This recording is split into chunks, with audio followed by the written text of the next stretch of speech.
Good morning. Welcome to Chicago. And on behalf of the Legal Marketing Association and our Client Value Shared Interest Group, or SIG, I'd like to welcome you to the 2017 P3 Conference. We're thrilled to have you here in Chicago for the 5th anniversary of this event and what I know will be an inspiring and educational 2 days. It's through the vision, leadership, and tireless work of our conference co-chairs and our Client Value SIG leaders that this conference continues to grow and mature seemingly effortlessly. To reach this 5-year milestone is no small feat, and I'm so proud of how this conference has morphed into a leading event and a powerful resource for the business of law professionals. As LMA continues to adapt to the changing needs of our members in the legal industry, so does the Client Value SIG. This year's conference features a variety of sessions. There's panels, there's TED-style talks, workshops, and more. And they'll address the future of the 3 Ps and beyond. And just as we did last year, I'm excited to share that all programming is being video recorded. And we're even streaming our closing session live on Facebook for those that can't be here in person. And if you're interested in purchasing the full bundle of conference recordings before the prices increase on Thursday, you can find an LMA staff member for assistance or visit the recordings section in your conference mobile app. So before I turn it over to our 2017 co-chairs, I'd like to take this opportunity to thank our collaborating organizations who've helped us to spread the word about P3 in the legal community. ACC, the Association for Corporate Counsel, ALPMA, the Australasian Legal Practice Management Association, CLOC, the Corporate Legal Operations Consortium, ILTA, the International Legal Technology Association, and the IPMA, the International Practice Management Association. I'd also like to thank our LMA staff team for their professional expertise and continued dedication to supporting our mission and community. Thank you also to this year's conference co-chairs and planning committee. Your substantive expertise has really helped bring this conference to life. The staff and volunteer interaction on this event is a true collaboration and the definition of teamwork. So thank you to all. So with that, please join me in welcoming to the podium Michael Bird, who's the Director of Financial Operations for North America at Baker & McKenzie, and Christina Lambright, Director of Pricing and Legal Project Management at Perkins Coie.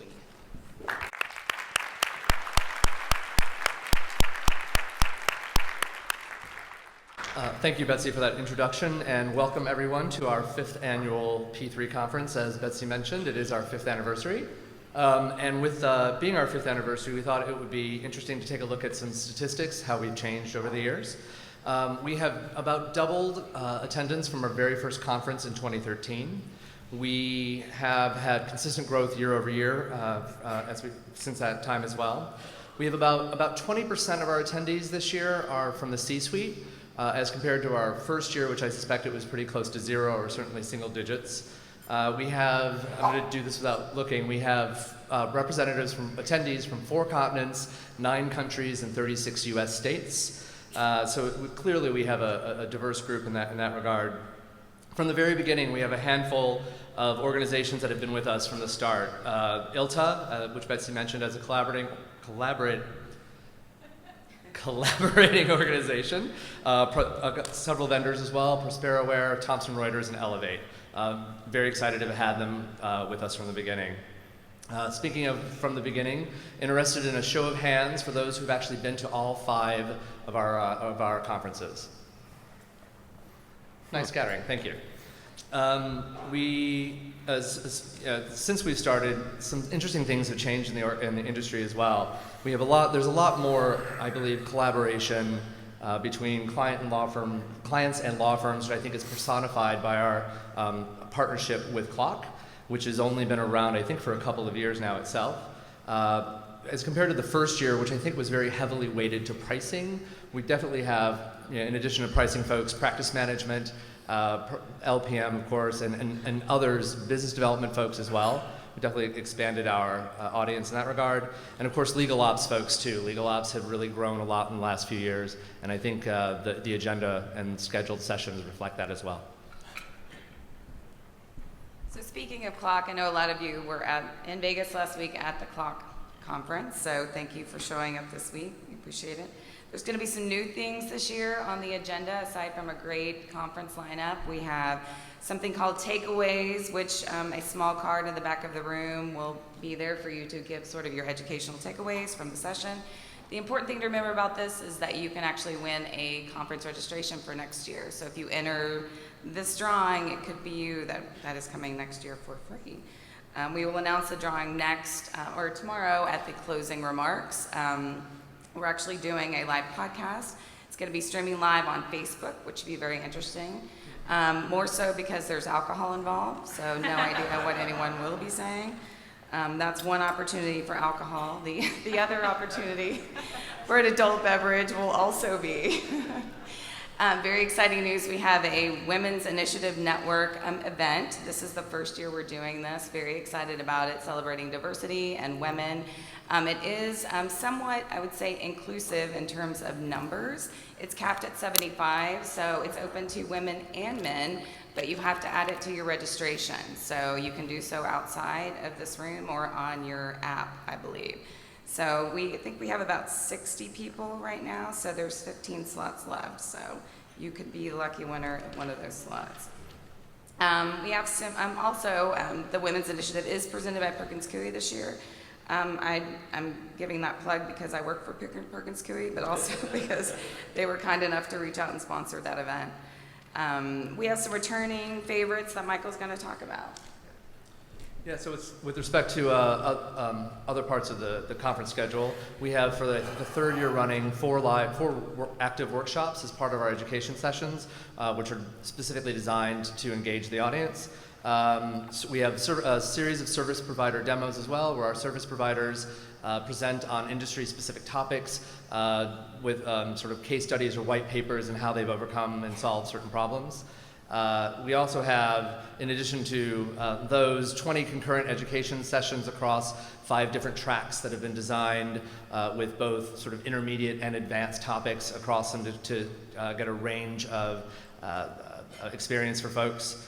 And all those are scattered across the next 2 days, of course. One of the most valuable aspects of this conference is the opportunity to network with our peers and other firms and learn what they're doing. So there's many opportunities during this conference to do so. We've got, I think, 7 breaks lined up. What's that? Oh, am I missing something? We're actually also have lunches. Again, we've got more libations involved with the opening reception, which is also tomorrow night. It's around the same time as the Women's Initiative. So be sure to network with your colleagues. That's the most valuable piece of this conference. We want to thank the Client Value SIG members and the LMA staff. Like Betsy mentioned, we could not do this without them. They work tirelessly for this event, for us to be here, and for all of you to sort of enjoy yourselves while you're here. We want to thank our sponsors. Michael mentioned some of them. We've actually got some great news with respect to the levels this year. We've got a diamond sponsor, which is Adrin, and I'm going to rattle through these really quickly. Our platinum sponsors are Elevate, Intap, and ProsperaWare. Our gold sponsors, Calibrate Legal, Legal Decoder, and Planning Box, PwC, and Thomson Reuters Elite. Silver sponsors, Big Square, DF Tech, DW Reporting, Iridium, and Wilson Legal Services. And then our general conference sponsors are Arquegian, Foundation Software Group, the George Washington University, Lex Machina, and Perkins Coie. Not to correct Christina because I know better, but the opening reception is actually tonight, not tomorrow night. And it's outdoors, and hopefully the weather will cooperate. So I'd actually also like to say a thank you to the LMA staff as well. For those who've ever had experience in behind the scenes of these things, they do an amazing job at keeping us on track, and I really want to be sure that they get the recognition they deserve. Other thank yous to the P3 Conference Committee, the Godfather, Toby Brown. There you go. So. Chris Endy, Keith Mazarek, and Purvi Sangvi, who are both previous co-chairs but are still very active in helping us plan education and sessions. And the Women's Network was, I think, Purvi's brainchild as well. So with all of that, we want to get on to the program here. I'd like to introduce Kim Craig from Seyfarth Shaw here in Chicago. Kim is the marketing director of Lean Solutions at Seyfarth. She was a very active leader, is and has been a very active leader of the development of the Seyfarth Lean program. So Kim is going to, in addition to that, Kim was a 2011 recipient of ILTA's Professional Services Champion of the Year Award for her work in legal project management. Good morning, everyone. Thank you, Christina and Michael. 10 years ago, if we would have tried to fill this room with people that held these titles, how many people would have been sitting in these seats? Maybe a dozen or so? But these titles represent you. You represent a revolution. Whether you've been in legal for 30 years or you're new to the game, many of you hold these new titles, these new roles that you helped create in many ways. Working relentlessly, working quietly, pushing on the edges, looking around corners, all the while thinking there has to be a better way. At first, there really was no fellowship. We had no allies, we had no conferences like this. But then slowly, one by one, we started reaching out, sharing our stories, looking for kinship, and now we are all surrounded by many friends and allies. Look to your left. Seriously, look to your right. 400 plus strong. You're all part of this sea change, a force to be reckoned with. And I'm so excited for you to meet Josh today and for Josh to meet you. You have so many things in common. While you only have an hour with him, listen carefully. He's speaking to me, he's speaking to you, he's speaking to each of us. And I'm living proof that after 35 years in one organization, you can teach an old dog new tricks. And I have learned much from Josh, and he has shared with many in our team.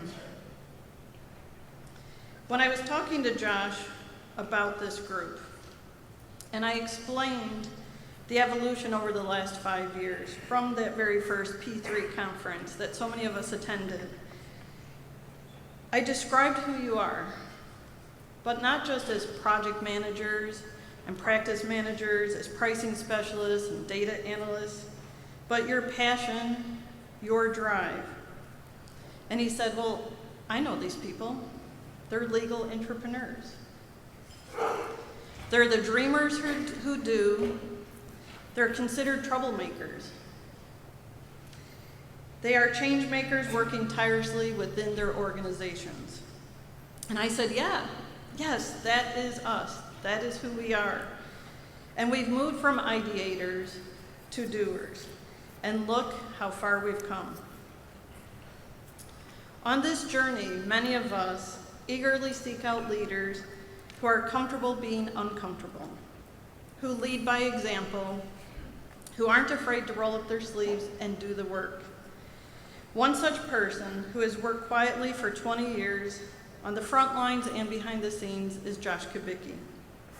In legal, especially big law, I can tell you that he's looked at by some as a misfit, as an outsider, but knowing that only fuels his passion. And he didn't earn those labels because he rides a Harley and has tattoos, which he does. It's because he thinks differently. He talks differently, and he walks the walk differently. I've watched partners react to his style, his teaching, his messages, first as naysayers and skeptics, some feeling threatened. But because of Josh's humility, his sage advice, and business savvy, I've seen them evolve into curious bystanders and eventually even active and eager participants. In the 2 years since I've watched Josh up close and personal, He has evoked a deeper meaning to the elements of being an effective change agent.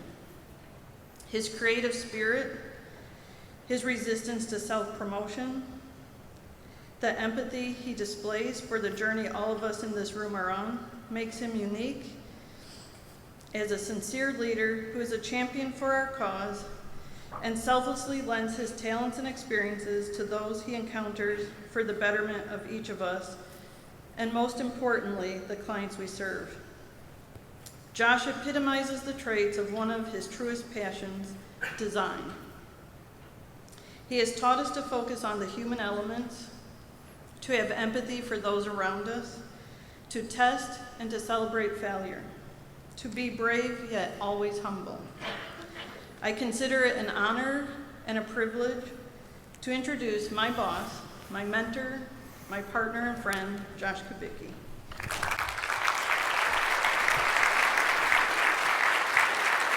That was awesome. Thank you.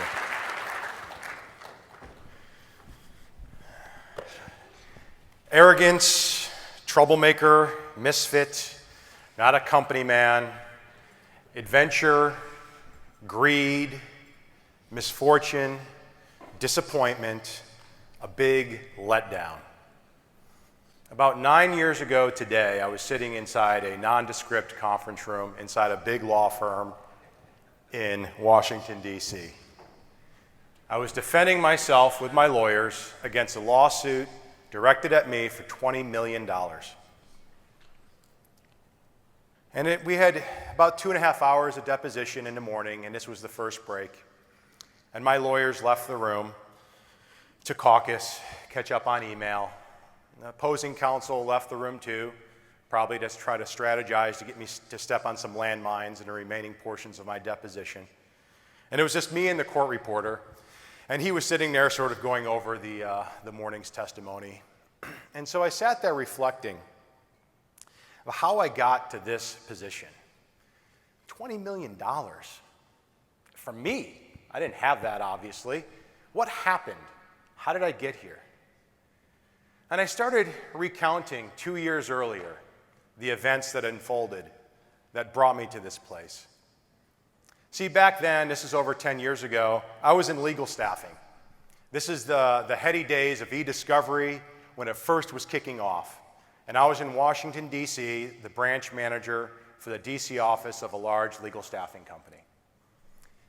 During this time, it was nothing to have document review projects with 50, 100, 200, sometimes 300 contract lawyers working on a project. DC was literally busting at its seams. We were bringing in people from Anchorage, Seattle, Oklahoma, Arizona, flying them into DC to work on these projects. We literally didn't have enough bodies. Many in my industry I called body tossers. If you had a bar and a pulse, you got a job. During this time, law firms were really the ones who controlled these projects.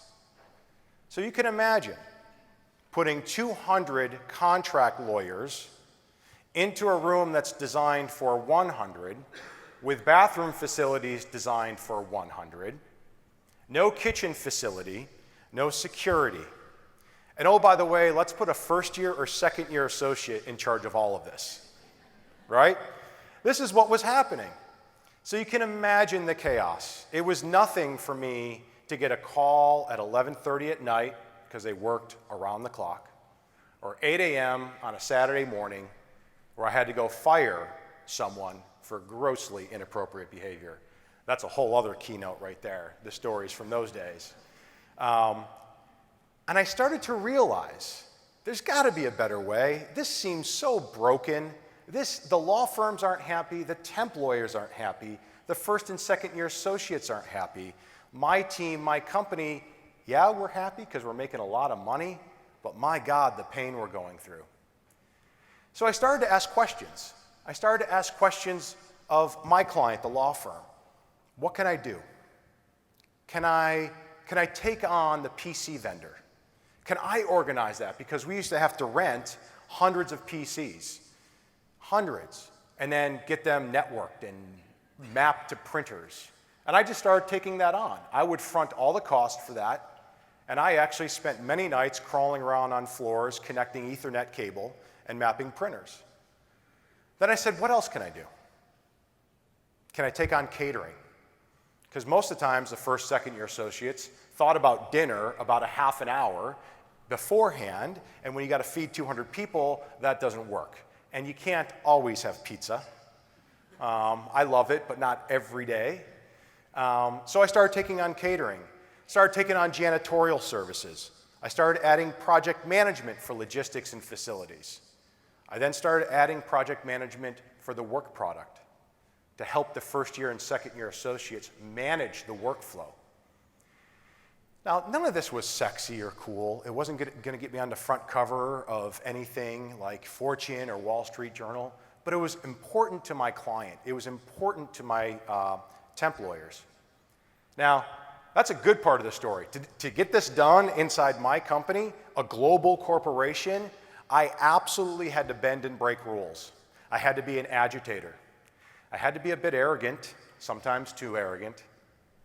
I had to push, cajole, manipulate, be political, curry favor, plead, beg, payroll systems, HR, my budget, A&R, accounts receivable. They all hated me at different times for doing what I was doing. But the amount of money I was bringing into the company, my CEO and CFO gave me a lot of cover. They were sponsors for this. So if I ended the story there, sounds great, right? That's perfect. This went on to become managed review, and all the EDiscovery vendors and temporary agencies out there use this model and have made it even better than where I began. But that's not where the story ends. What happened is a classic tale, what happens to lots of entrepreneurs.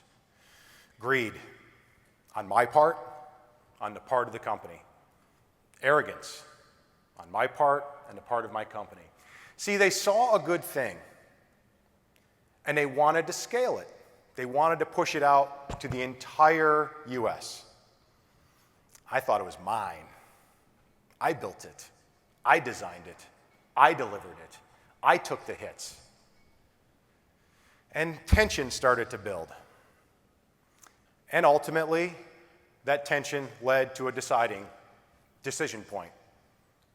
I decided I was going to leave the company.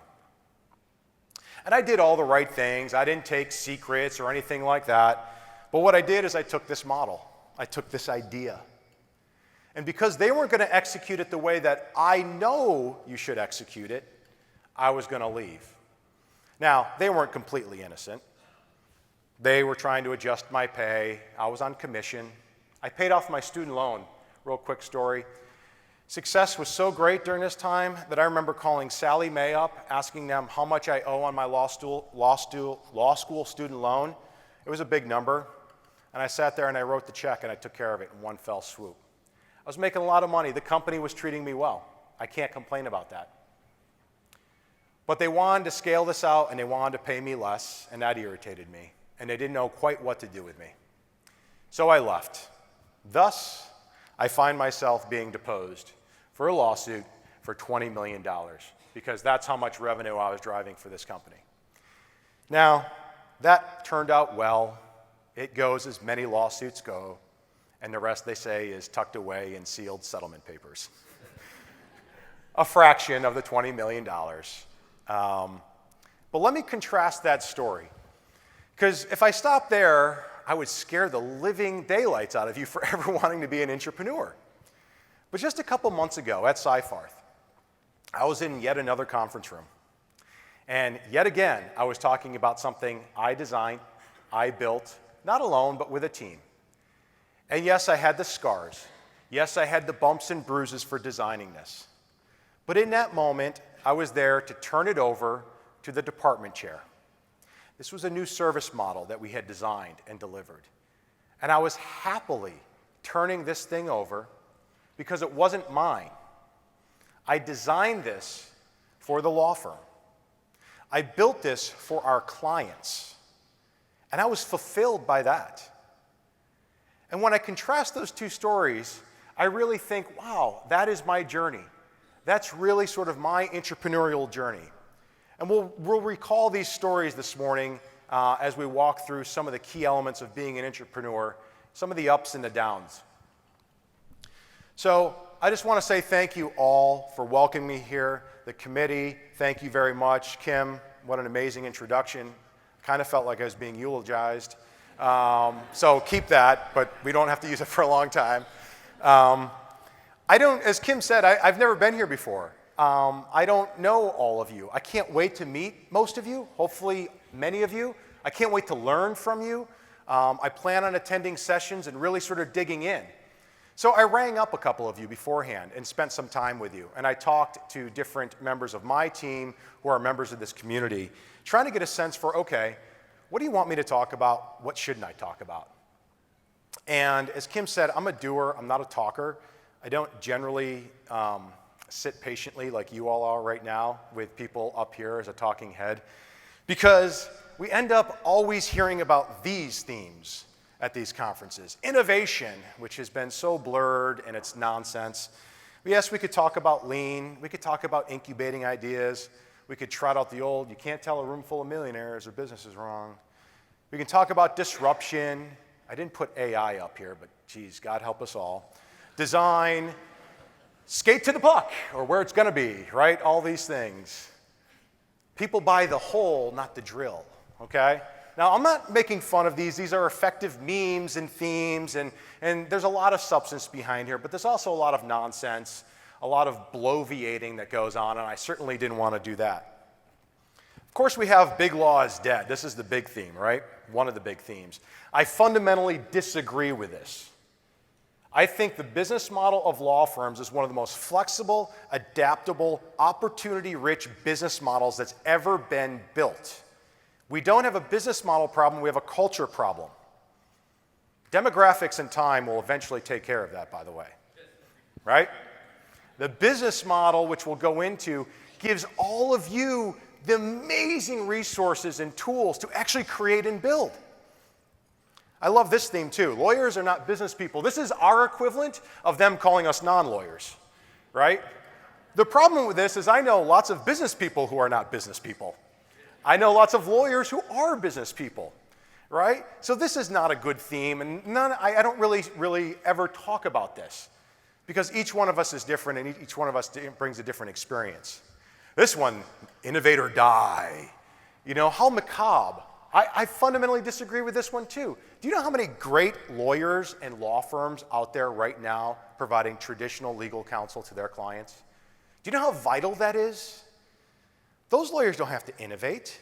They just have to be amazing lawyers. Now, those of us in big law and specific markets, yes, there's lots of pressure on us to be more client-centric, to change, to do things better. Absolutely, so I don't disagree with that. But as a profession, as an industry, I don't necessarily agree with this. And so, if that's not what I'm going to talk about, it's because it's all about blah, blah, blah. You don't need to hear me talk about any of that nonsense. You guys are smart. You've been around the block. You all have your bumps and bruises too. So what the heck am I going to talk about? Well, I tried really hard. I did, to come up with something profound, some call to action, something that you could just really feel inspired. I came up with this. I mean, it's just, you can just, now, yes, we can have fun, and that doesn't necessarily mean what all you guys think it means, right? Although that works too, and I kind of like that. We'll fill that blank in a little bit later, and it's not meant to be all that bombastic or use curse words. But let's talk about this. So I'm here to talk about some sort of dilemma. And what is a dilemma, right? It's when you're presented with two or more choices that they're each kind of similar and different. It's very difficult to choose. There's not necessarily a clear answer, right? And as we sit inside law firms, we're presented with dilemmas all the time. Should I say something to this partner? Should I just shut my mouth and move on? Should I act as a servant, or should I act as a leader? To really understand the Intrapreneur's Dilemma, we need to recall the Innovators Dilemma. How many of you are familiar with Clayton Christensen's Innovators Dilemma? Raise your hands. Okay, refresher for you. And a little bit of education for those who aren't familiar with you. Clayton Christensen was a management guru, Harvard business professor, and he wrote a book, and he's been involved in examining and exploring and studying how companies and people innovate. And the premise of the dilemma is organizational focused. And I'm going to use two words here that we don't necessarily use all the time. Right? Reliability and validity. Reliable, what's reliable, and what's valid.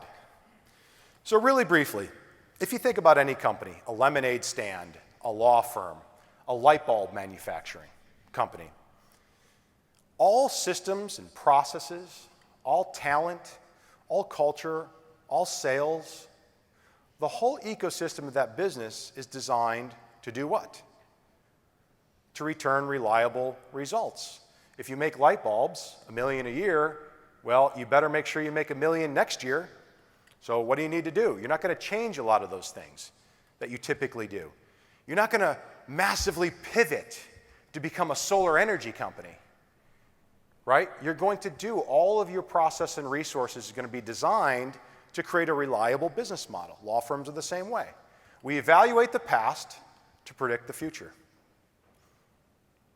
Now, where startups and disruption come in, they don't have that ecosystem. They're not dragging these obligations of a reliable business model along. They stare at a blank canvas and say, I bet we can solve the customer problem better than these incumbents can. We can move faster, we can learn faster. They're seeking what's valid to the customer, what's more meaningful, right?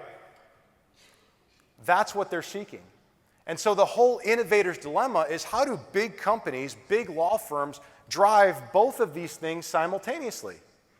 And we've seen the rise of incubators. We've seen the rise of corporate innovation. Many of your law firms out there have innovation committees, innovation hubs, quasi-R&D. I don't know if anyone has an actual Skunk Works production, but that may be out there too. And it's because of this dichotomy. This belief that you need to separate these two initiatives. And no one's really solved this. We have Google, right? Google has sort of blended this model, 10% of your time, 20% of your time.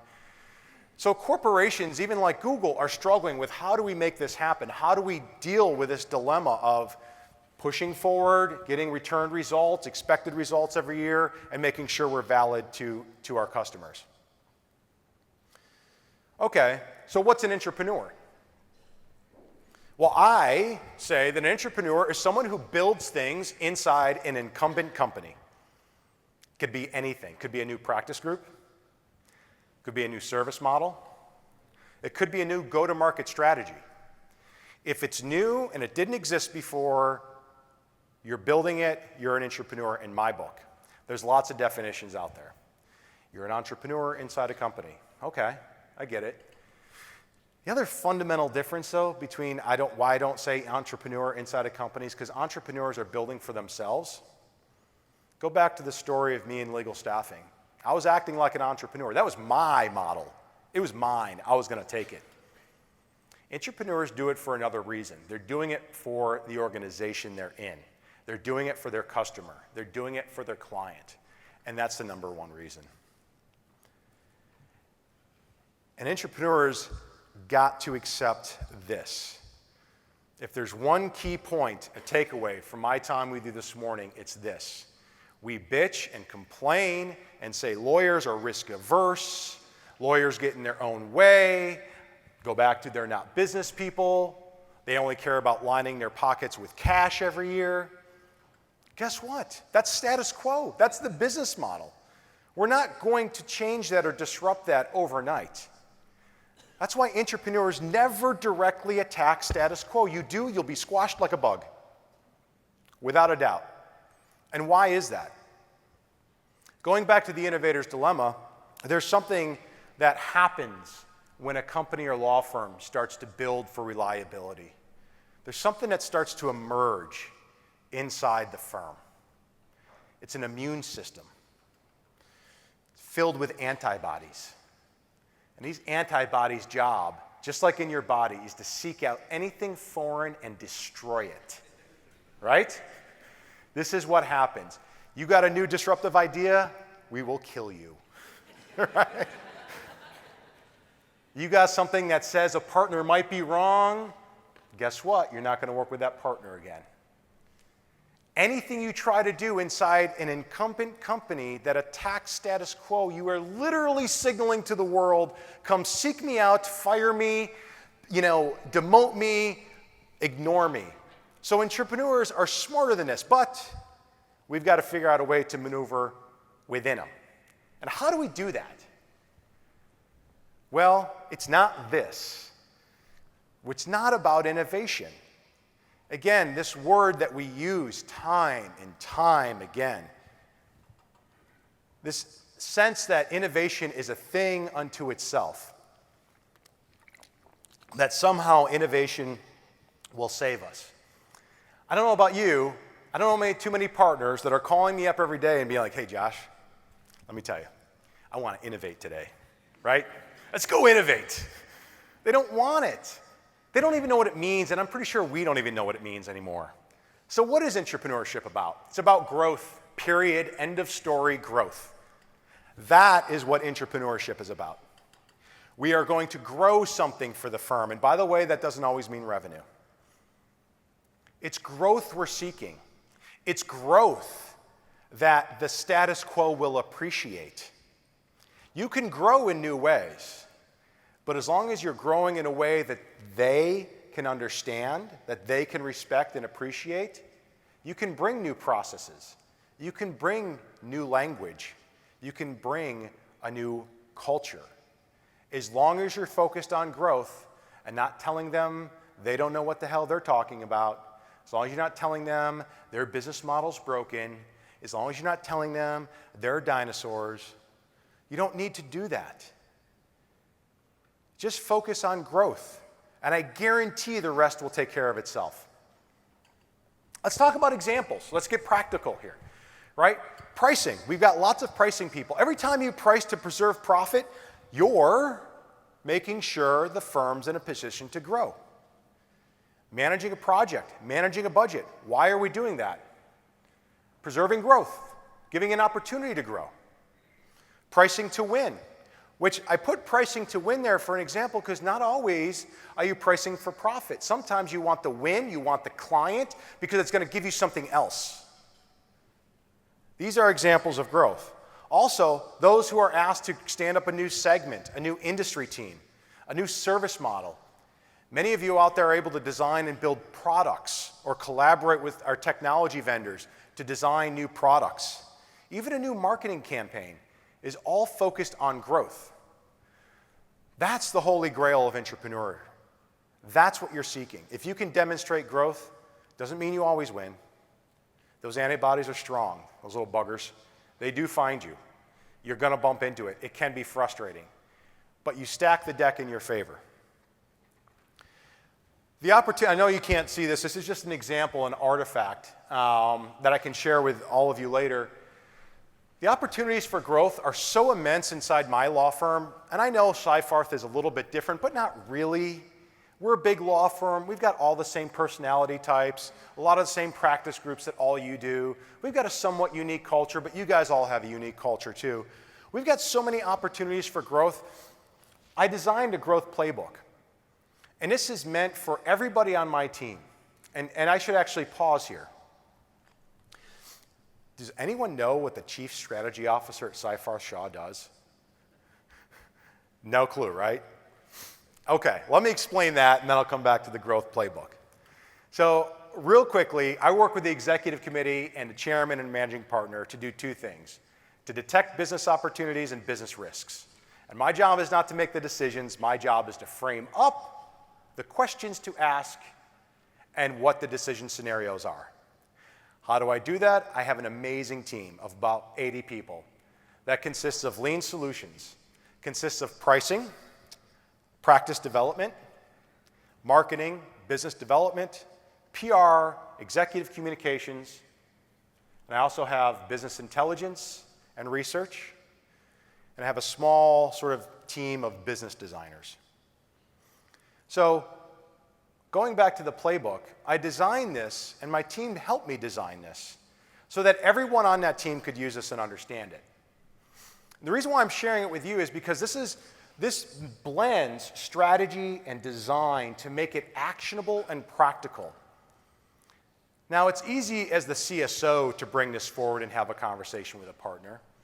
And that would sort of be, not very authentic of me to sit up here and say, well, all you need to do is just trot out this playbook. But middle managers on my team struggle with this. It's a foreign concept. It's got lots of things that they haven't really thought of before. But when they dig in, it's starting to inform the questions, like the practice development team. The next time a partner has an idea, they're able to think of, well, maybe we should think about this. Maybe I should ask this question. It gives them a framework from which to think critically. So great, let's go back to the Intrapreneur's Dilemma. We've got growth, we've got status quo, we've got the Innovator's Dilemma, which, by the way, every entrepreneur owns. So you actually have two dilemmas. You've got the Innovator's Dilemma, and you've got the Intrapreneur's Dilemma. But the Intrapreneur's Dilemma is focused on you. There's going to be this internal dilemma that you have to deal with as builders, as change agents, as entrepreneurs. And it's the difference between courage and humility. So courage, what's courage? It's the ability to take action in the face of something fearful. And humility is the ability to downplay your contribution to some event, some success. And if you think about it, those things kind of are juxtaposed. It truly is a dilemma. So how do we see this play out? So I'll run a typical scenario by you. This is taken from an actual example. I've left names out and changed some facts here. But this will give you some sense for how this plays out in my team. And hopefully it resonates with you. So we've got a partner. And he wants to create a new community, a new forum for a certain type of investor, right? He's a corporate partner. He does deal work, okay? So he wants to create this community. He thinks it's going to give us a unique position in the market. He thinks it will give us a unique position. He thinks it will differentiate us. So what does he do? I need some marketing help. Can you put it on my bio, please? Is it on my bio yet? Is this thing on my bio yet? Please? It's not on my bio. Get it on my bio, right? Can you spin up a new marketing or website for it? Where's the website? How about a logo, right? It's like literally, we call that what? Solution jumping? And it's incomplete. It's like that's you missed the whole thing. In between, the analysis, trying to make it better. And this fell to someone on my team. So what was the response? What did the person say? Yes, of course. Yes, I will. We will do that, without a doubt, right away. And then they send this email. It's basically the WTF. Seriously? What is this guy thinking? Right? We got no resources for this.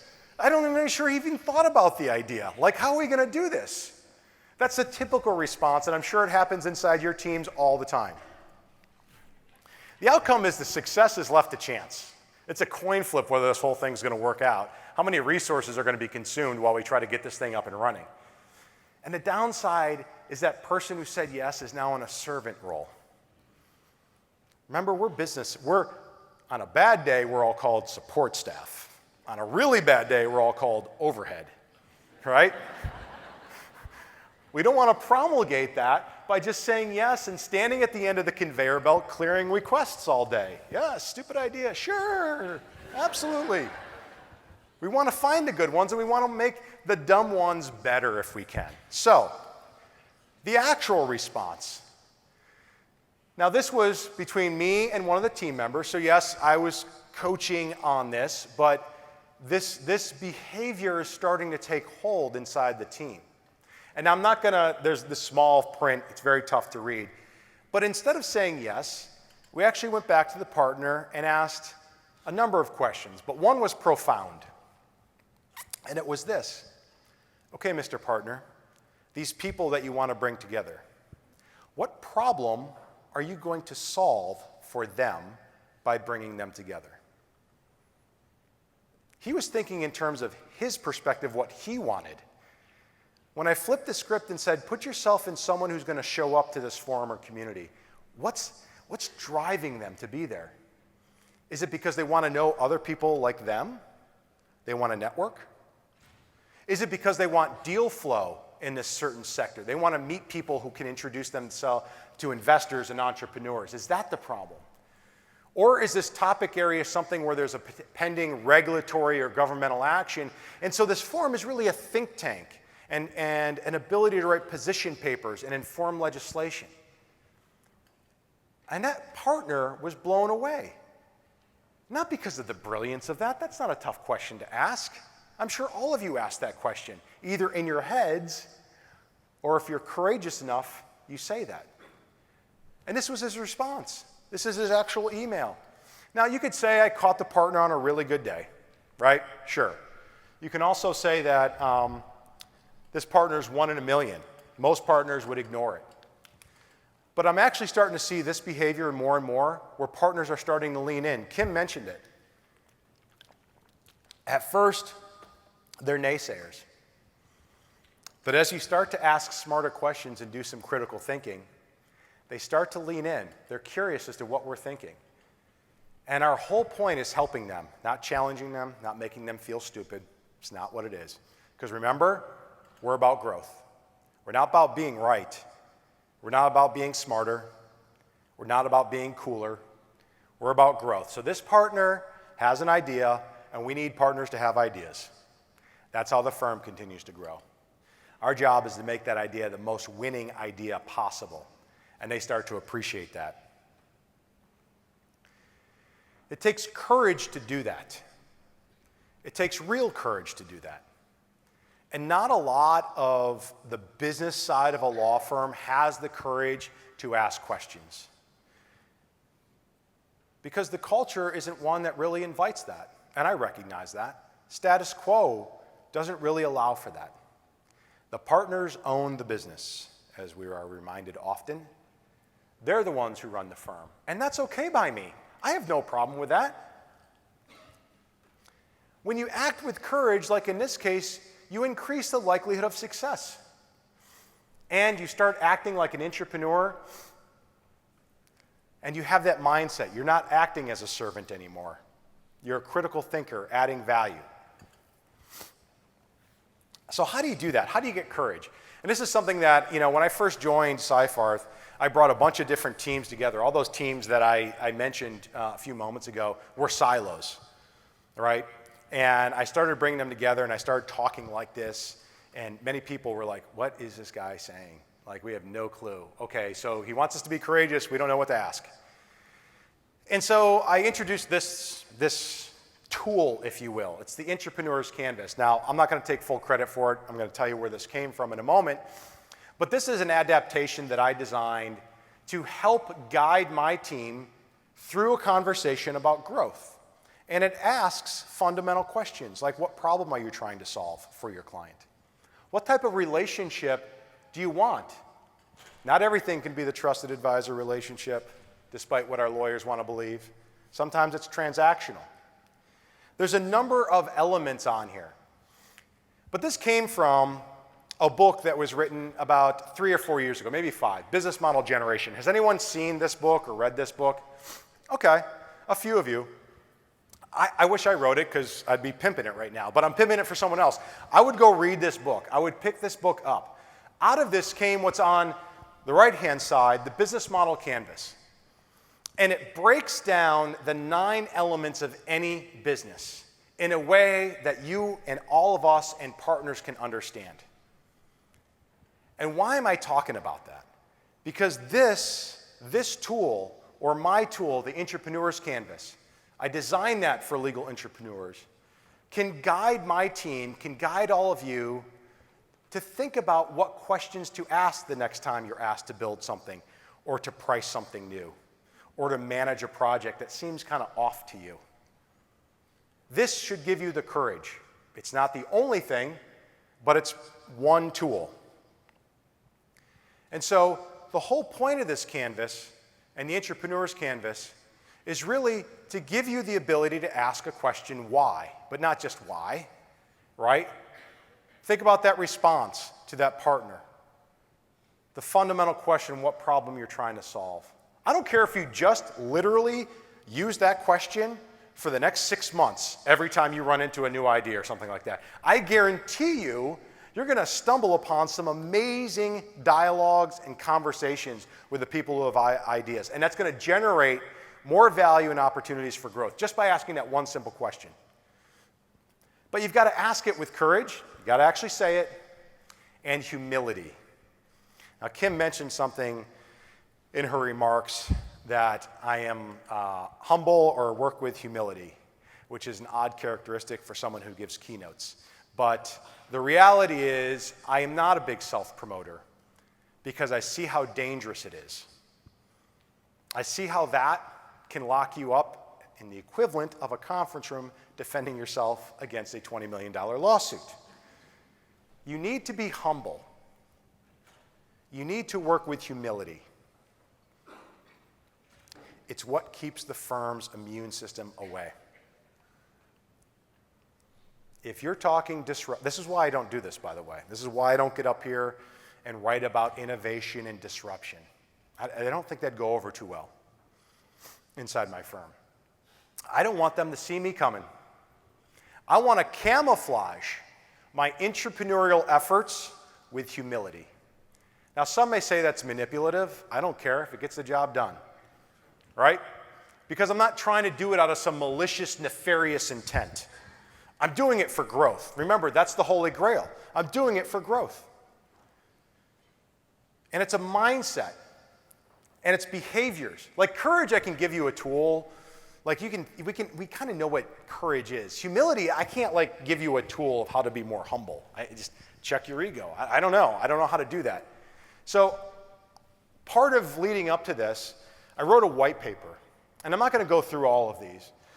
But it was 6 suggestions, advice, tips for legal entrepreneurs. And if you want it, I'll give you an opportunity to get this and I'll send it to you. It's 18 pages. It's a little heavy, but it really breaks down 6 key suggestions. And it's really all designed to embed in you a sense of how to operate with humility inside your company. I'm not going to go through all of them here, but I'll hit on a couple. So suggestion 1, be people-centric. I sort of sum this up in a white paper as work horizontally across your firm. You need the resources to build stuff. You need the resources to get information. You need resources to have sponsors for your idea. You need people to back you when you're trying to act like an entrepreneur. If we work in the silos that many of us tend to, you're foregoing a lot of opportunity to better understand the firm, the culture you're in. We need to work horizontally. The other thing I would say on this is that, and I see this even on my team, it's shocking to me how few of us actually understand the business that the law firm is in. It's shocking how unaware we are of how the law firm actually makes money. It's shocking how many partners don't even know how the law firm makes money. I taught for a time in law school as an adjunct, and one of the most popular classes of the whole course was when I broke down the law firm business model. I literally had to go pick up their jaws off the floor in terms of how a law firm, not because it's stupid, because they'd never even thought about it before. If you don't understand what your CFO does, and I know we have CFOs in here, if you don't know what your CFO does and your finance team does and the words they use, you're at a disadvantage. If you don't understand worked value, build value, realization, don't leave it just to pricing people. Understand those words.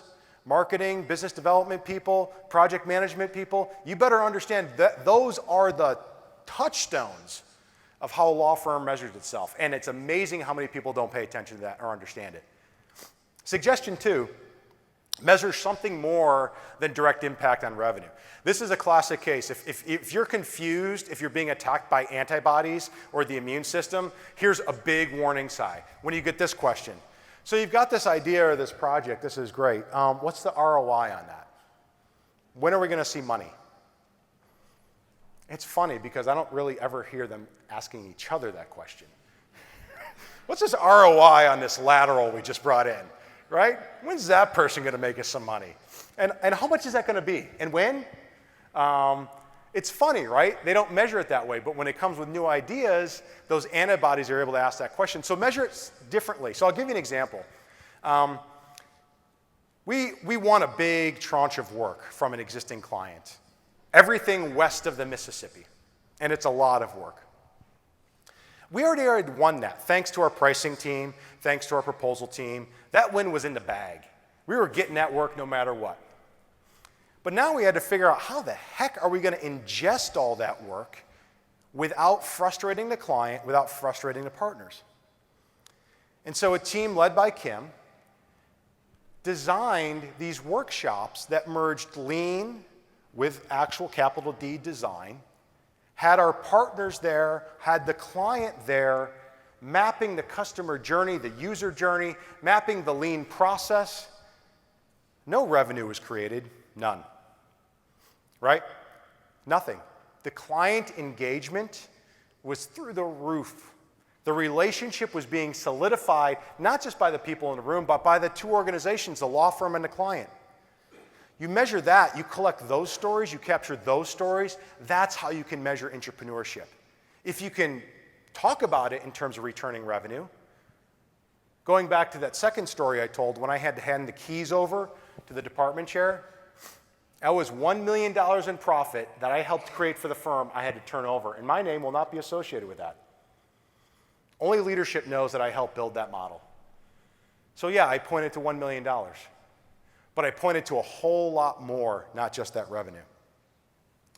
Suggestion 3, bend the rules, don't break them. I wrote a blog post on this, it feels like several years ago. The whole point here is not be an agitator. And the number one rule here is make sure you do your day job really well before you start to dabble in entrepreneurship. If you're not getting your day job done, that gives those antibodies and immune system an entry point. They will attack you for not doing that and use that as an excuse to ignore all your other efforts. I'm going to jump ahead here to suggestion 5. There's that word again, humility. Balance passion with humility. And we get so excited about innovation and disruption and entrepreneur. That's a cool new word. I'm sure maybe it'll be everywhere like innovation is, or maybe where design is now. Everyone's a designer. Everyone's going to be an entrepreneur. There's a lot of passion, and that's great. That's what fuels us. That's what keeps us going. But if we don't keep it in check, we could be arrogant. We could be sort of self-centered. We could be thinking, oh, this is all about me, not about anyone else. And so I wanted to pull something out of here, out of the white paper, and it's something that I actually made for my team, and I am a little bit embarrassed. I questioned whether or not I should include this. I actually wrote a manifesto for my team, and this was the team of business designers that I formed just over a year ago. And I did it for 2 reasons. One, because I wanted to share my point of view. I am a business designer. I have been for over a decade. I take it very seriously. I don't hold myself out as a design thinker. There's a lot of hype around that right now in the marketplace, and I tend to be quiet. So I wanted them to know my point of view on it. But more than that, I wanted them to know the rules of engagement. If I was going to slap a title on them of business designer, I wanted them to know how serious that was to me and what the appropriate behavior was. And so I pulled out for this a portion of that manifesto. I saved you from sharing the whole manifesto. But real quickly, these are the traits. Now, this doesn't necessarily have to be legal entrepreneurship. These could be traits about just being a better human being. But I wanted to share them with you because I think it's important and very poignant for entrepreneurs to understand this. Never stop learning from one another, our failures and our successes. In prepping for this, I put all my stupid ideas out there for this keynote, and I wanted folks like Kim and another teammate of mine, Jay, I wanted them to kick it. I wanted them to embarrass me with how stupid my ideas were. That's a safe haven. I've built a culture where I can fall down flat on my face, be embarrassed, and put the stupidest ideas out there because I learn from it. I'm not afraid to fail. That's where a lot of my learning is. And entrepreneurs, all of you need to do that. Humble and honest in assessing our own skills. We're in a competitive marketplace. We tend to be viewed as overhead and all that. Sometimes that creates this notion in us, this desire to overinflate our actual expertise and skills. And when you're working within a team and when you're working as an entrepreneur, you don't want to do that. I want to know what I can actually rely on you on and for. We need to be authentic with one another. Strong leaders, but better supporters. There's one rule on my team, and I'm thinking if I should call on one of them to see if they can remember what the one rule is. Sherry Palamaki. There's one rule that I tell everybody their job one is on our team. Do you remember what it is? Yes, support each other. Tee your peer up for success. I don't care what you're working on. If you're teeing your peer up for success, you will ultimately succeed. That means you're doing your job and you're taking care of what they're expecting from you. The other one, be discreet, work quietly. This has to do with the immune system. The last one, be patient and energized.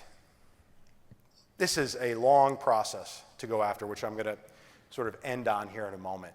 If we're not patient while remaining energized, we're going to get burned out. Many of us do. I think I hover on the precipice of burnout. I vacillate on an hourly basis. I'm sure you guys empathize with that. For those of us who have been in this a long time, we've got to remain energized. So those are the 6 suggestions, and at the end, like I said, I'll give you, if you want the white paper that breaks this out, and this just isn't Josh's point of view. This is based on my experience and talking to other people in entrepreneurship inside and outside of legal. So let's go back to this one, right? Where we began. What did I mean by this? Beyond the sort of the, subversive curse word we could put in there. When I was interviewed before the keynote for the article, the last question that was asked was to basically come up with a tweet, 140 characters, to get you all to want to be at the keynote. Now, I don't know if this was effective, but I kind of was just going to go there with it and say, well, this is kind of how I feel. If you ever felt like running headfirst into a wall, because that's what it feels like to be an entrepreneur. You guys know this. You don't need me to tell you this. You guys know this, you feel this. So entrepreneurs just frustratingly do it. Damn it, why am I doing this? Right? This is such a pain. I literally, why am I running into walls head first? Well, I don't know about you, but I don't know if I can bust through a wall until I run into it. So that's why I do it, because some I actually make a dent in. Others I annihilate, right? I'm not chasing windmills, but I am running into walls head first. We've got to accept the fact that status quo is not going to move overnight. We've got to accept the fact that the law firm business model was designed for equity partners. We can bemoan the billable hour. We can bemoan the lack of a compensation system or incentive system to change. Yes, we can complain all you want. That's not going to change. That's not going to grow. Accept it. It's going to be very frustrating. But entrepreneurs never give up on that. They accept it because they know the next victory is right around the corner. Let me pivot a bit. I hinted at this early, that law firms are amazing platforms for entrepreneurs. If you think about it, a lot of the vices or a lot of sort of the insults we like to hurl at the business model of law firms or law firm leadership, they're only focused on this year. They never plan forward. It's all about cash. That actually is a wonderful environment for entrepreneurs to really do something in. Law firms aren't exceptional at measurement in the classical sense that their corporate clients are. No offense to CFOs and finance people. You guys are amazing in how you sort of measure and help the law firms measure themselves. But the lockdown on budgets that exist in corporate America, the ability to get budgets, even $1,000 inside a company, unless you're like with Adobe or Google or Apple, it's almost unheard of.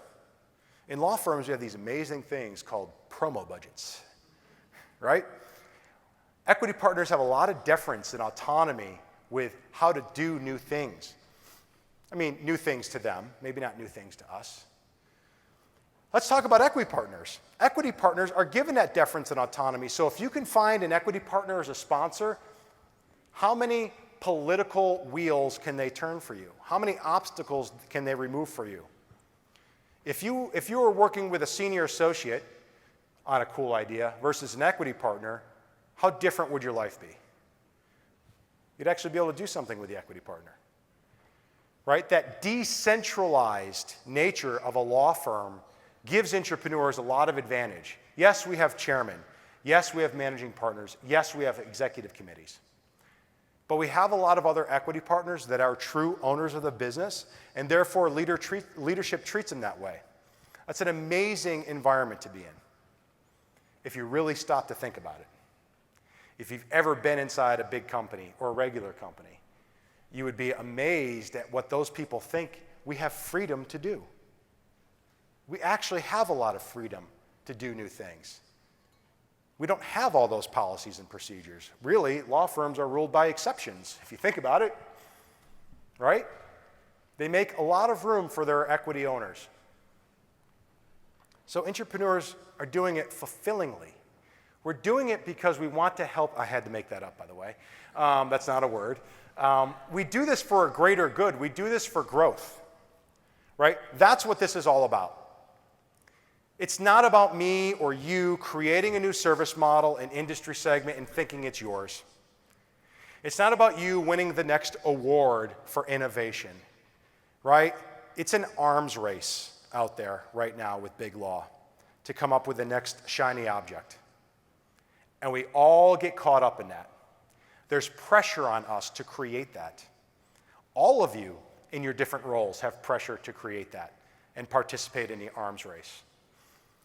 That's fine, but that's something in startup world that we'd call a vanity metric. Makes us feel good, doesn't really mean anything.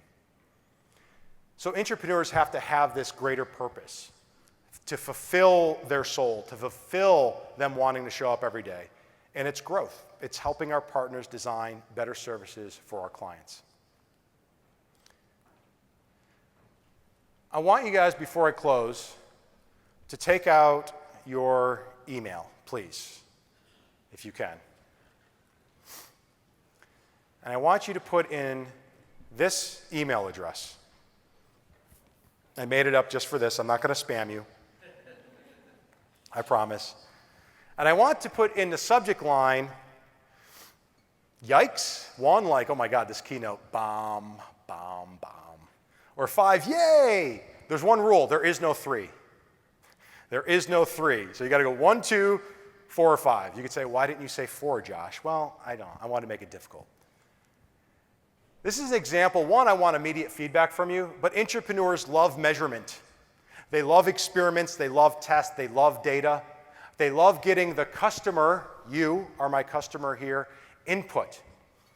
Now, it's at the tail end of my keynote, but I'll take this and I'll learn from it, if this resonated with you or not. So all you have to do, 1, 2, 4, or 5 in the subject line.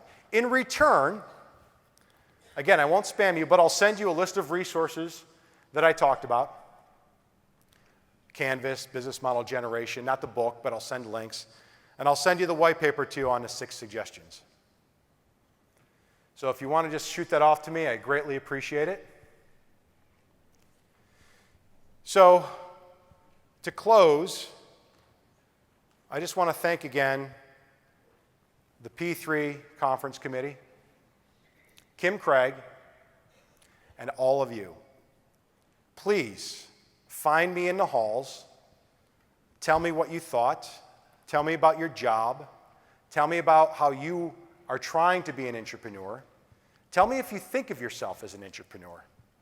Tell me if you think it'll never happen inside your law firm. Tell me what kind of challenges you're up against, and I'll share mine. Because, as Kim said, we're all in this together. You may not leave this room thinking of yourself as an entrepreneur. You may think it's a kind of a silly, stupid name. Or you may believe it. It may be a rallying cry for you, right? Let me know. Because in my mind, in my book, this was amazing and it's going to be amazing the next few days, to spend time with all of these intrapreneurs inside the legal services. All of you are doing interesting, crazy, boring, redundant, growth-oriented things. I want to hear about the growth and the interesting, not the boring or redundant. We have enough of that. By the way, I have that too as CSO for a cool law firm. I've got lots of that. But my biggest message really here is be courageous, be humble, and think of yourself as an entrepreneur. Use these tools. Recognize you're in a status quo industry. Recognize that everybody around you is focusing on reliable results. The entrepreneur's job at the end of the day is to inject validity, relevance, potency, power, value into an otherwise reliable, status quo, formulaic business model. And if you can do that, big or small, in my book, you're an entrepreneur. Thank you very much for your attention. I really appreciate it.